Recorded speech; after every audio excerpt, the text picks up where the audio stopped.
Here's a thought. What if the kids of Homestuck, instead of entering Spurb, were thrown into the wonderful world of Pokemon? Specifically, after they finished freaking the heck out, what would their teams be? If this is your first time here, or you've been subbed to this specific channel for almost a decade, hi! I'm Jen M., artist, storyteller, geek, and your out-of-breath host for this video. This is actually the second video of a series where I draw characters from the wacky world of Homestuck, as if they were Pokemon trainers. The first video featuring Rose Lalonde can be found clicking the icon here, or searching in the doobly-doo below, as this series is spanning across both my channels. I go into more detail as to what Homestuck is for the outsider looking in, why I'm doing this artistic exercise in the first place, and there may be one or two inside jokes. But it's not a requirement or anything. You do you. Let's just say Pokemon teams for some of my favorite fictional characters have been rattling around in my head for months now, and with Pokemon Legends Arceus finally reigniting my love for Pokemon again, I just had to make these speed paints, okay? I plan on making more videos like this for this channel, as well as my more Homestuck-ish based channel over the next few weeks. So enough chit-chat, let's get to the actual speed paint. Like previously, I'll be using Clip Studio Paint EX and a Wacom Intuos Pro tablet. John Egbert, lovable scamp and teenage ectobiologist, is our focus for today. Let's start sketching. He's gonna have a smile on his face like it's his birthday every day. I started my rough sketch on a raster layer with a mechanical pencil setting. Your typical human figure is about 7 to 8 heads high, but I'm making the kids more cartoony and chibi, because, let's be frank, Homestuck is not that realistic to begin with, and neither is Pokemon. Shock and awe. What is this? References? In the previous video, I despaired at my lack of human references, but now I have learned my lesson. I got this surfboarding chap from Adorkastock on DeviantArt. This ref was actually a free download on her Patreon. Feel free to support her. John tends to brace himself through the high speeds of his windy powers. Particularly when he's earthbound, he tends to have his feet firmly planted on the ground. So I figured a surfer pose would be a great fit for a reference. A snowboarding one would have worked as well. I'm hoping I can show the reference on screen. I don't know what YouTube's policy towards admittedly well-clothed art references is. This kind of reminds me of this one guy I went to community college with. He was in some kind of art focus as well, since we had a few classes together. He said that he felt uncomfortable drawing nude models in figure drawing class. I turned to him and, in typical Jen bluntness, said, "You get over it." Note to the world, your average classic art student has seen more naked people than you'd think. I've lost count personally how many models I've seen. I'm desensitized to the human form in a studio setting, is all I'm saying. I decided early on that the kids would have clothes reminiscent of the protagonists from the Pokemon games. John, being the first character we meet in Homestuck, gets the Kanto treatment, mostly from Fire Red and Leaf Green, though Red does look cute in his other appearances. John's design really doesn't go that far outside the box. It's very reminiscent of his god-tier robes. I just turned his t-shirt into a zipped-up short-sleeve jacket and gave him a backpack for the most part. Kind of weird thinking about the Homestuck kids with backpacks. Like, does the Sylladex system transfer into the world of Pokemon, or... Debate in the comments below. kind of struggled with drawing John's pants. Pose references aside, I didn't have any real-world references for men's jeans, and I'm not really used to seeing them. Women's jeans are not nearly as baggy around the calves, after all. But back to the actual wardrobe. In the webcomic, John's God tier shirt has a long windsock-like hood, but I was already leaning too hard on the Homestuck designs. This needs to be more Pokemon. So I was looking at the protagonists and thought, hey, a scarf would work as a replacement. That scarf took me a surprisingly long time to research. None of Lucas's scarves worked for reference, neither did Dawn's. I spread my search out to gym leaders like Morty and Koga and Janine, and none of them's worked either. And then, Ray from Legends Arceus shows up with a thick woolen muffler with a long wind-blown tail. Thank you, Ray. I totally forgive you for all the shade you threw at me at the start of the game.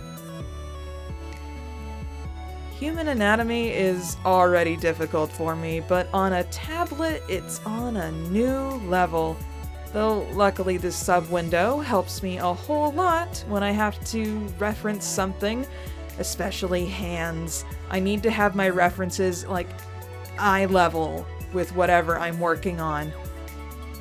Human figures and speed drawings are like the two main things I need to get better at. Hand drawing things takes too much time, and I want to get my story ideas into actual graphic novels, which means I gotta get better at drawing human figures, because that's what all my characters are, and I need to get used to drawing them quickly. So I'm hoping that making these videos, putting them out on YouTube will help me improve, because my main motivators are fear and embarrassment. And I learn best through trial and error, finding out how I or someone else has made mistakes, and then trying to do better.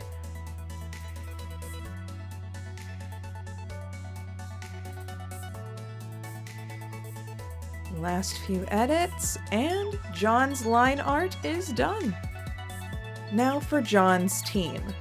Let's start with Volbeat. The lore on John's planet, the land of wind and shade, involves millions of fireflies being trapped in the clouds by a spell. So it makes sense that John was able to catch this glowing beatnik greaser insect. Not to mention that Volbeat have a chance to have Prankster as an ability. Pretty sure John would obsessively seek to create a full Prankster team, whether or not it was good for competitive. Dave would probably shout, "John, no!" But it was too late. John was already on Bulbapedia and searching for all the Pokemon with the Prankster ability. The ability Prankster makes it so that any of your Pokemon's status or non-attacking moves have priority in battle. And considering Volbeat is one of the few Pokemon that has Tail Glow, it will be making use of that. Only keep in mind, if they're facing a Dark-type Pokemon, this ability does fail. I guess if a Prankster runs into a actual evil Pokemon, that's literally what the Dark-type is in Japanese, I guess you can't defeat evil with pranks. Someone should tell John. Fireflies are not the only residents of the land of wind and shade. John also meets the bubbly salamanders, even adopting one of them as his own, Casey, by putting her in his inventory and flying away. Adopting, kidnapping, catching Pokemon, it's all the same thing here. Meet Casey the Quagsire, here shown asleep with the stereotypical anime snot bubble. Ironically, I struggled drawing this Quagsire so much. So simple a design, so easy to screw up. I edit her line art multiple times throughout the process. John's third Pokemon is Whimsicott. Whimsicott rides the winds and can sneak in through even the tiniest of cracks to play pranks on people inside their homes. Naturally, they have the Prankster ability. You can see why John would be perfect for this little guy. I decided that I'm gonna make this one a shiny mon as well because it turns from green to blue. It just keeps getting better. John's fourth Pokemon is Gengar. John is the ghostly trickster after all. He's got that knockoff Slimer from Ghostbusters on his shirt at the start. The whole Ghastly family is shown in the anime to be lonely goofballs, even if they did accidentally kill Ash that one time. This guy was probably hiding in the shade and chose to join John, not the other way around. John's fifth Pokemon is Baneri. She's so cute. The same Con Air rabbit plush being gifted over and over again has come full circle. Not sure if Liv Tyler the Baneri would count as John's starter or last team member, given all the time shenanigans that happen in the original comic. Some people might be saying, Jen, why don't you make Liv Tyler a Pikachu so all the beta kids can have the OG Kanto starters? And I say, while Pikachu does have the ears, Pikachu's family are all mice. Fancy mice, but mice all the same. Besides, I like the Baneri line in Pokemon. It's one of my favorites. I just like rabbit Pokemon, they're super cute. I spent way too much time on the details for this rabbit that's only going to be the smallest creature in the frame. According to my arbitrary set of rules that I'm now just mentioning, since John's a God tier player, he gets a full team of 6 Pokemon, with the last being a legendary. John's getting Tornadus. The first pure flying type Pokemon created, Tornadus can create storms strong enough to blow down houses and can fly up to 200 miles per hour. Also, it has the Prankster ability, and it's green. I rest my case. Though I had to choose the worst pose for this guy. Look at the great Tornadus' unmarked muscly back. It's the most least interesting feature. I mean, at least its long tail is reaching for the camera. That's kind of cool. And I just have to say, I like Generation 5's Pokemon, okay? Deerling, darling. Superior, superior. The Dow Trio, yes. Chandelure, got that shiny. That said, the Forces of Nature Trio. Why? The Unova region, based on New York City. Ah, yes, nothing says America like 3 genies. Why does New York have buff, ugly genies, Nintendo? Rant and line art over, let's get everything up to scale and get to coloring. I shrunk the line art of John's body just a little bit, not only to make sure he fits to the original 5 heads height, but also to make him a bit thinner. He's only 13. He should not have the muscle structure of an adult. John's colors were simple, color picked straight from the comic, though I do change the jacket zipper color to a darker shade and later change the sleeves to match. Though maybe instead of banana yellow, I could have tried making his backpack Zilly-Hoo colored. The backpack of Zilly-Hoo. Bag and max, thus pack space, only 5 million Pokeyen. Volbeat's base colors were simple as well, but the lighting is where things are going to get a little bit more complicated. Considering that he's got a glowing tail, I'll get to it when we get to it. Baneri was quick, considering she's only 3 or 4 colors. Quagsire was even quicker. I think the bubble took longer to color than the body itself.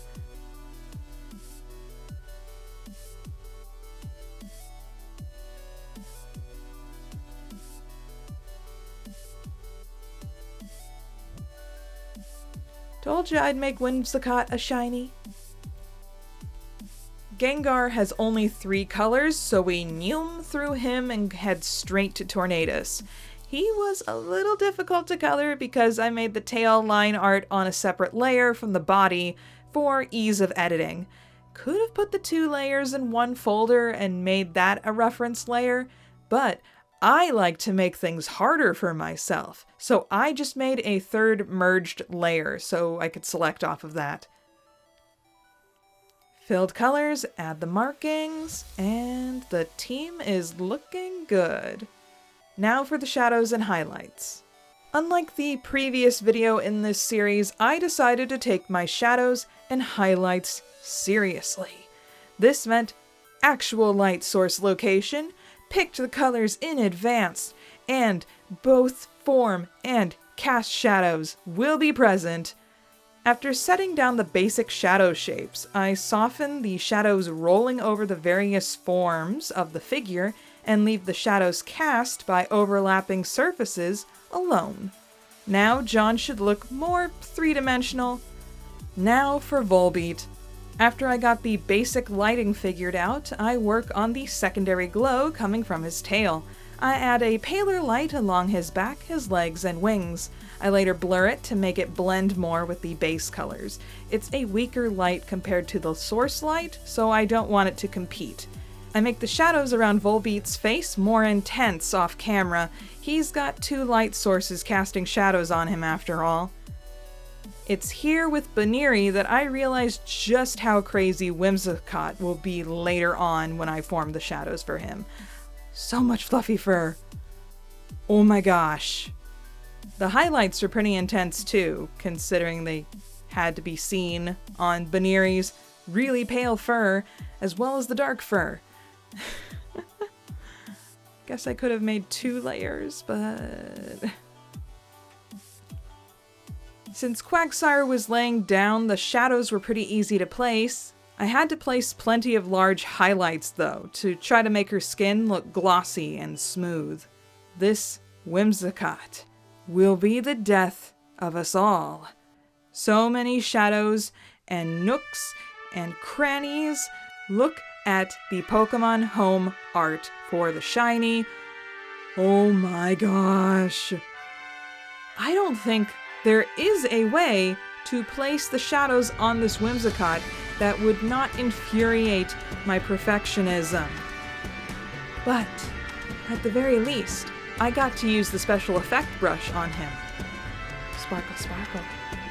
Gengar is rather egg-shaped, so the shadows were not so hard to figure out. The highlights on the ears and the spiky hair are clear in basically every single piece of Gengar art that you can see. I decided to even add a bit of faux bounce light on the arms there. The backlighting on the legs were a bit weird, though, not gonna lie. Gengar doesn't have much in the way of anatomy, but I still feel like I could have done better on those legs. Now for Tornadus. Considering that I later have him lurking in the shadows in the final piece, I probably could have eased up on the detailed shadows and highlights. But I had to try. Do you see the musculature in the TCG art? I hope they paid the artists extra for that. I have to get better at drawing humanoid muscles anyway for my own work's sake. Not that I'm drawing a lot of shirtless men in my comics. Unless... Just gotta do a little cleanup, tweak the shadows a bit more, add a background, blur it out, and... not too shabby. Slowly getting less rusty. There are definite improvements from the last drawing. If I can get good references for both the figure and clothing, the next ones could really get looking just as good or even better than this one. I really have to make sure I find good references for the Pokemon in particular.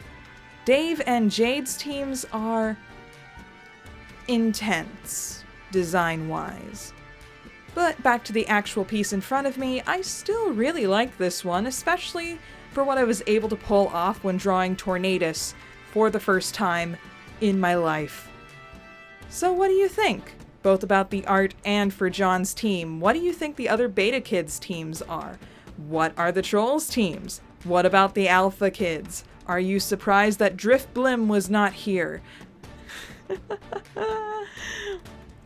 But yeah, thank you guys so much for watching. Remember, like, comment, and subscribe, and I will see you all next time.